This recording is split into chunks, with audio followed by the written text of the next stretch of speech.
और आइए अब आपके सामने हम पहाड़ की खबरें रखने जा रहे हैं। एक बार फिर से स्टूडियो में मैं और मेरी सहयोगी चांदनी मौजूद हैं। और आइए सबसे पहले आपको बताते हैं कि केदारनाथ में पीएम मोदी के ड्रीम प्रोजेक्ट रोपवे को फाइनल मंजूरी दे दी गई है।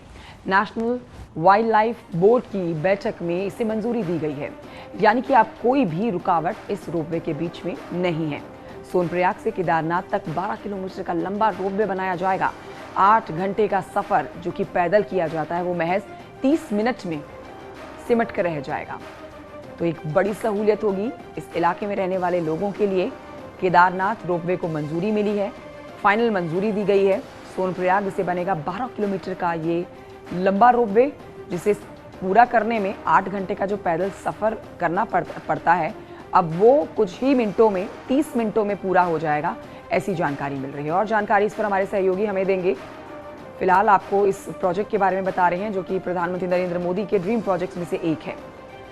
और अब वही ड्रीम प्रोजेक्ट जो है वो धरातल पर बनता हुआ नजर आएगा और जल्द से जल्द उस काम को पूरा करने का लक्ष्य रहेगा, ताकि यहाँ पर आसपास रहने वाले लोग और पहुँचने वाले यहाँ पर टूरिस्ट को सहूलियत मिले।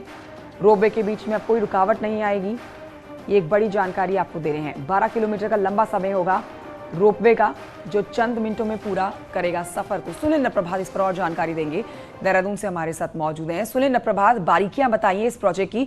और फाइनल मंजूरी जो मिली है, ये एक बड़ा रोड़ा अटका हुआ था इस प्रोजेक्ट को मंजूरी मिलने के बीच में, वो अब हट चुका है, यानी कि अब घंटों का सफर मिनटों में पूरा होगा।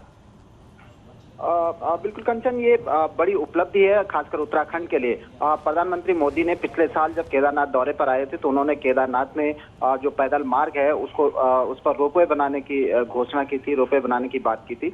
इसमें अभी तक फॉरेस्ट लैंड का जो ट्रांसफर का जो मामला था, क्योंकि ये Kedarnath wild life sanctuary area पड़ता है, तो इसके चलते इसमें बड़ा व्यवधान अटका हुआ था। लेकिन कल जो सेंट्रल वाइल्ड लाइफ बोर्ड की जो मीटिंग हुई उसमें इसको मंजूरी दे दी गई।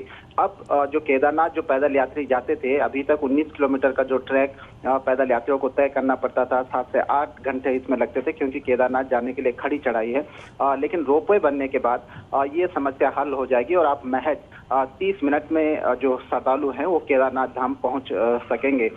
तो अगर ये बनता है तो बनने के बाद आप ये कह सकते हैं कि उत्तराखंड का जो पर्यटन है या तीर्थाटन है उसमें 4 चांद लग सकते हैं। श्रद्धालुओं की जो संख्या है उसमें बूम आ सकता है। इसके साथ ही हेमकुंड साहिब की जो यात्रा थी उस पर भी पैदल ट्रैक एक बड़ी समस्या थी। शीतकाल में यहाँ बर्फबारी हो जाती है, जब कपाट खुलते हैं तो उस समय भी बर्फ से मार्ग खोलना एक बड़ी चुनौती होती है। तो हेमकुंड साहिब के लिए भी जो रोपवे था इसको भी मंजूरी मिल गई है। तो कल जो वाइल्ड लाइफ बोर्ड की मीटिंग हुई, हम ये कह सकते हैं कि उत्तराखंड के लिए एक बड़ा अचीवमेंट मिला है। ठीक है, बहुत शुक्रिया आपका सुनील नप्रभात जानकारी के लिए।